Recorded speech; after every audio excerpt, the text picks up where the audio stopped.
Alright, welcome everybody.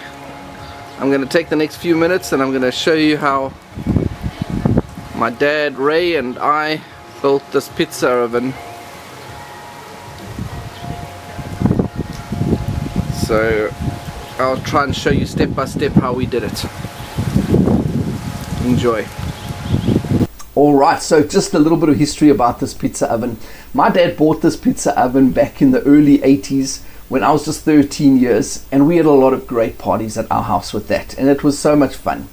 Then in the early 90s, my dad sold that house and we moved across town, and my dad put a clause in the contract of sale to say that we take the pizza oven with us. So we uprooted the pizza oven, took it with us, and we reinstalled it in Vermiculite. Then, believe it or not, my dad sold that house, and a few years later I bought a house and I decided now I was going to put in a pizza oven.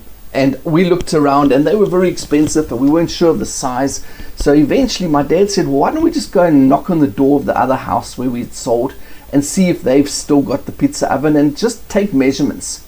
We got there, and believe it or not, they had just absolutely destroyed this pizza oven. It was just then, it had never been used. So I offered the guy, I said to the guy, don't you want to sell it? So he says, well, how much? So I just started tongue in cheek. I said to him, I'll give you 500 Rand for it. Believe it or not, he said yes. So I felt so bad, I gave him 600 Rand. And we once again, with the help of my good friend Cyril here, we went and we dismantled this pizza oven completely and we took it across to the new house. So this is the third time now it had been moved. And long story again short, the inside had broken and we decided we're going to have to rebuild the whole inside. And we're gonna do it. And this is what the story is all about. We built it with Vermiculite and Cement, and this is how we did it. Okay, so the first thing I did was I bought a piece of hardboard and I cut a hole in it 90 centimeters. So the inner diameter is 90 centimeters. And then I bought a gimbal, and you can see that it's a special anti-burst gimbal. I found that I actually bought another one and it didn't work too well. This is anti-burst and it was 85 centimeters. And I inflated it a little bit too much so that I got it to 90 centimeters, so that it absolutely fitted in that hole that I made. There it's sitting in the hole. Alright, so then I made a jig or a mold for the front opening for the thing, and I used little pieces of wood, and you'll see that these little pieces of wood, just for your information, are 6 centimeters long. So that made the mold for where the entrance to the oven's gonna be. Then what I did is I put cardboard and just used a lot of duct tape, and I put it around the mold so that I got that shape, and I made the mold, and I taped down the gimbal. Okay, so you're gonna have to look quite carefully because I don't have a video or a good picture of it, but this is that on the top of the chimney. You'll see a chimney coming out. That's actually a bottle from a dishwashing soap container dispenser. So I had to put that in so that we could get the shape for the for the chimney to come up. And I covered the gimbal in cellophane, so just a cling wrap so that it wouldn't stick. And this is the vermiculite I used. You can see that it's a bag, and these are 100 liters of vermiculite, and that's what it looks like. It's exfoliated vermiculite, which means it's been heated and expanded. And then I mixed it just in a wheelbarrow with cement, and I'll show you now in a video how we did that. Alright, so I've got 5 of these ice cream tubs of vermiculite and 1 of cement, so the ratio is 5 to 1. And what I'll do is I'll mix it up properly to make sure that it's all nicely mixed between the cement and the vermiculite. And once that's done, then I'll add just hang on a moment, wait for daddy. Then we'll add about 2 and a bit of water. And that should give us the right consistency. It should be crumbly. I'll show you just now what it should look like.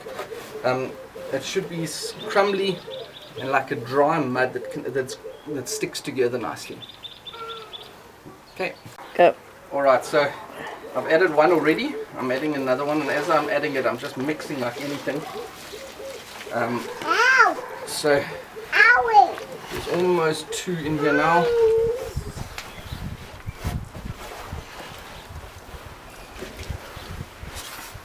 Get the 2 in there.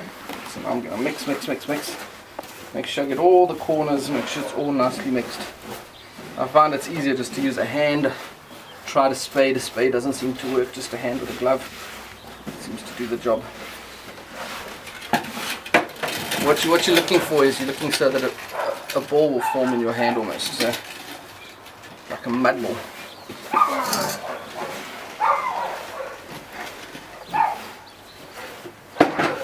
I'm going to add just a little bit more water. So I've already got 2 ice cream tubs. I'm going to maybe just get another quarter. Okay, so I've got my mud balls, vermiculite, cement and water, and I've started at the bottom and I'm just slowly working my way up and putting a mud pie on there, and then just working my way around. You've got to do this slowly because otherwise it tends to collapse.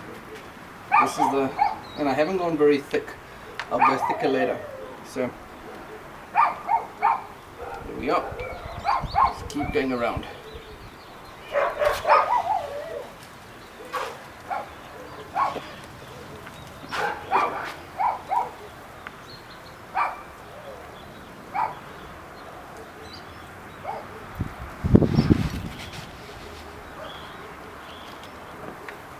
The bowl gives a little bit, but it doesn't matter.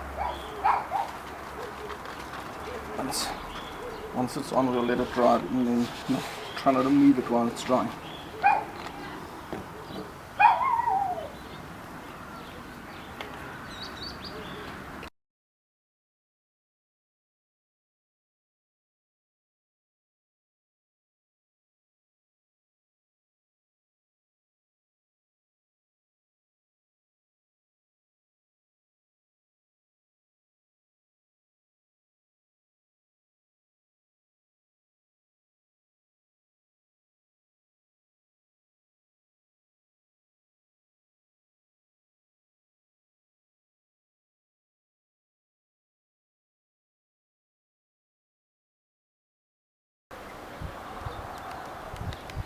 Okay, so it's a week after I did the cement on this oven, and it's now Saturday, the week later, and what I've done during the week is I've put another layer, so it's now got 2 layers of the vermiculite and cement mix. So it's looking quite good. I'm quite happy with it. It's come out that it's quite nice and smooth. I must say, if I wasn't to be covering it with the outer dome, I can see that you could quite happily just, if you can see here, I just smoothed it with a piece of wood, and I think if I was to take a builder's float and have just done that all the way around, you wouldn't even need to put it on a top. But as you can see, I bought this a little while ago, and you would know the story of that by now. I would have told you the story. So it's going to go inside there, and it's going to be ready for that. My next step here is I've got the piece of plastic in here that's for the chimney, and the next step will be I will put a bag of sand or something along here, and then with some cling wrap over it so that I can separate it, and then I will build up around it to create a chimney, because I want my chimney to come out the center of the top of the dome basically. A lot of other people, they just simply put a round hole here or some sort of mold, and they let their chimney come out the front. But I don't like that. Well, I actually can't have that anyway, because the outside of the pizza oven, the outer shell, the chimney comes out the center, so I must do it that way. But no doubt, if you were building this and you didn't have that outer shell, you could quite happily just build it straight out of the vermiculite and cement. So very happy with how it's come out. What I'm going to do just now is I'm going to remove the ball. The ball is still underneath. As you can see, I propped it up just with pallets, old pallets that I had lying in the garden, and I'm going underneath the table. I hope you can see it. There's the gimbal, and I've got a tire underneath it. I did remember, and something that you mustn't forget is to put the valve for the ball at the bottom, otherwise it would be inside there and I'd actually have to pop the ball. So don't forget to do that when you are building your pizza oven. Make sure that the valve of the ball is underneath at the bottom. Alright, see you just now. Okay, so this is where we are. It's now Sunday I forget what the date is, I'm sorry, but I'm sure we'll figure it out. And this is where we are. We've done the basic inner shell, and it's looking good. I don't want to repeat myself, but what I've done now is I'm going to start working on the chimney. And the chimney, we want the chimney to come out the center of the oven.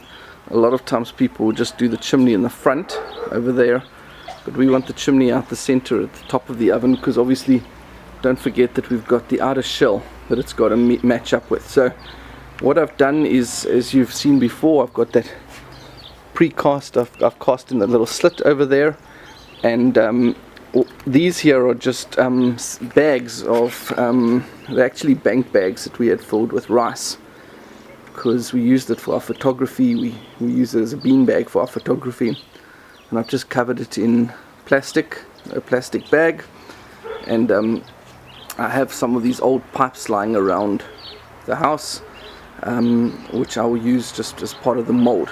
And then we're going to go ahead and just cast this.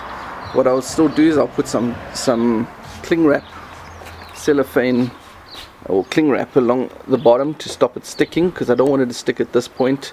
And then I will build it as I did all the rest, and then once I've done that, I'll lift it off, take the bag out, take that out, and I should have the form that I'm looking for my chimney.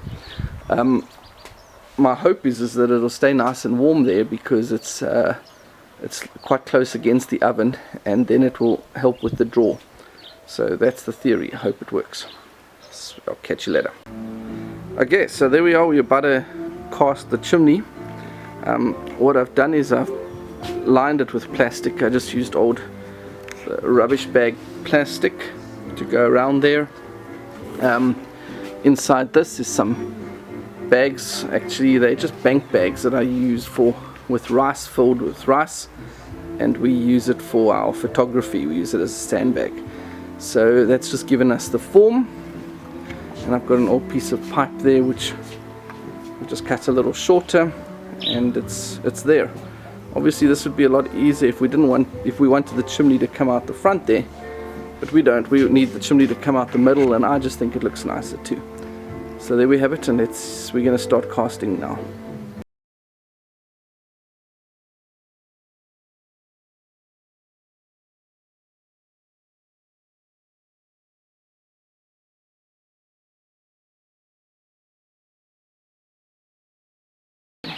Okay, so it's the 25th now, or 23rd today, and it's a week since we built the chimney, and we're another week on, and we're going to now remove this, and I'll show you what it looks like on the inside. So if you're going to help me, I'm going to just try and lift this off. Okay. Really hope this doesn't break now. You can see what we've got is we've got a piece of plastic in between, and it's quite loose already, so that's great. I think what we must do is just lift it this way, hey? Okay. Okay, but just try and support the weight. I'll put this. Yeah, okay. Okay, so there we go. Put it on here. Fine. I want to turn it upside down. Actually so light compared to what you imagine it's going to be. Okay. And now, inside here is the bags of rice, believe it or not. Rice probably wasn't the best thing to use because rice absorbs water, but I had it well wrapped up in plastic, so let's just try and get it out.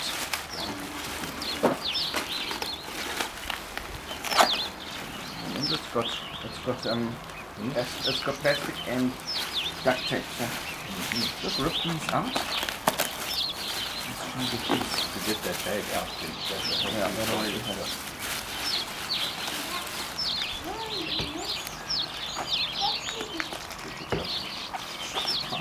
from, huh?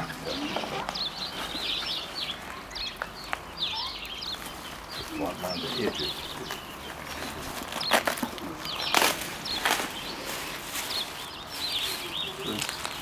Obviously the duct tape is the strong bit. I know that this is good idea. We should have put, yeah, we could try and seal to this one. No, that's alright, we'll get that up. Leave that in, that's right. So, there are the bags of rice that I just had lying on the top.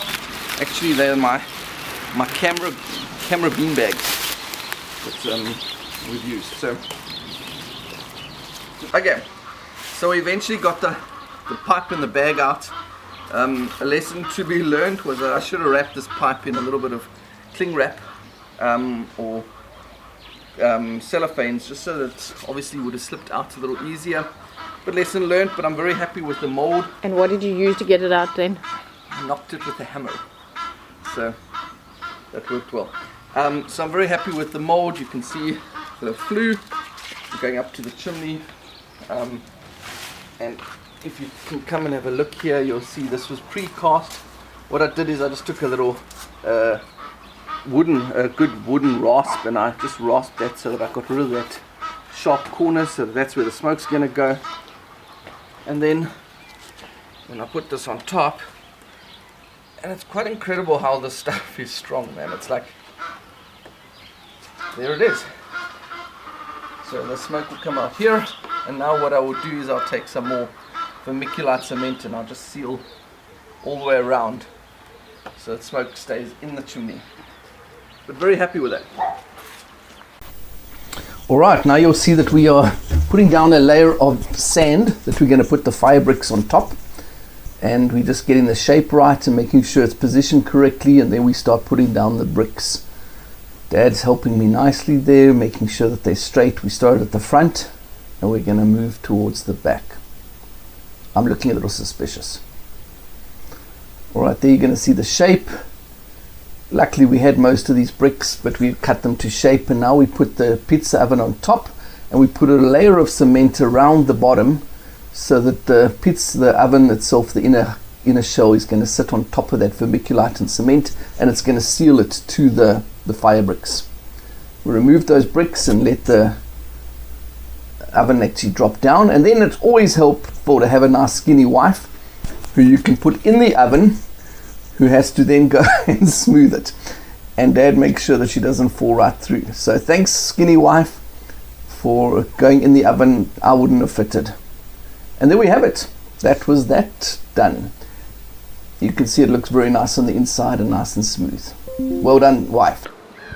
Oh yeah, I'll quickly show you what we did today. To be very honest, it was probably one of the worst days we had. I mean, the busiest days and the most work.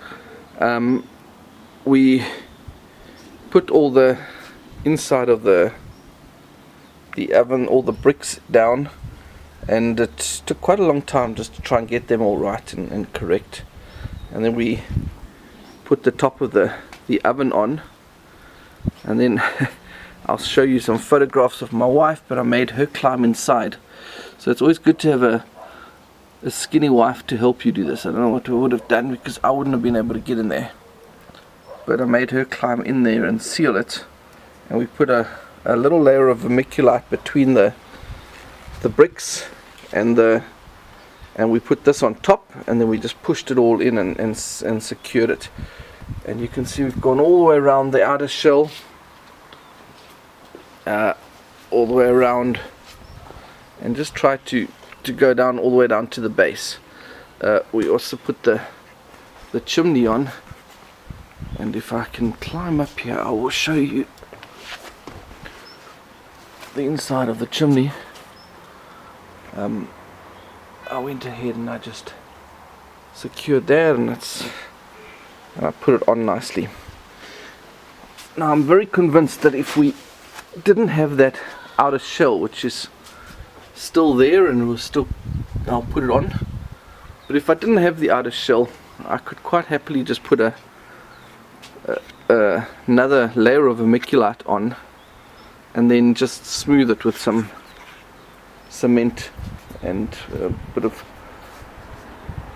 bit of plaster cement, and we would have put a top on it, and I think I would have a pizza oven without having to do anything further.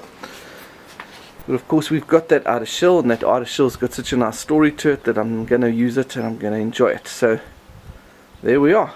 But we're not far from being done, and once this is all done, I've got to leave it for quite a long time still, probably about 2 months still, to let it really set and cure nicely. But we're getting there. It was a good day today. Okay, so we at our next weekend. Today is the 31st of July. Just to give you an idea as to the amount of vermiculite that we've used, that's what I've got left out of a 200 liters. So I started with 200 liters, and that's what I've got left. I've actually bought some more now because I really like working with this stuff, to be very honest. We've now put the outer shell on. You can see there's a little gap between the outer and inner shell, and I'll fill that up with vermiculite. And then we have the inside of the oven, which is looking very nice. Helps to put your wife in there. And there's our chimney, and it goes up and through. So at this stage we've used a bag and a half of vermiculite of the 200 liters. There's 100 liters in each bag. And now our next step is we're going to put the bricks around the arch of the entrance to the pizza oven. Okay, so there you have it. Then we used a pool noodle and we propped it up with bricks, and we finished building the arch, and so now we were nearly on the home straight. We were done, we removed everything, and then I had to scrape it down and sand it, and of course we had to fill up the shell just with raw vermiculite between the outer shell and the inner shell to give it some extra insulation. But there we have it. Ladies and gentlemen, we used this pizza oven for a good 10 years, and it worked like a dream. It is now 2026 that I'm recording this, so that I'm actually using these videos to make this video. But we did this in 2016, and we used this oven all the way through. We had lots of good times with it. Now, believe it or not, we sold that house, and once again we took the pizza oven with us. So watch this space for part 2. I'm going to rebuild this pizza oven once again. Unfortunately, when I did take it apart, that's when the shell broke, but it wouldn't have broken until then. It would still be going today. So there we have it. Watch out for part 2. Subscribe, like, subscribe, and join us for part 2, which I intend to make in the next couple of weeks, the second part of the pizza oven.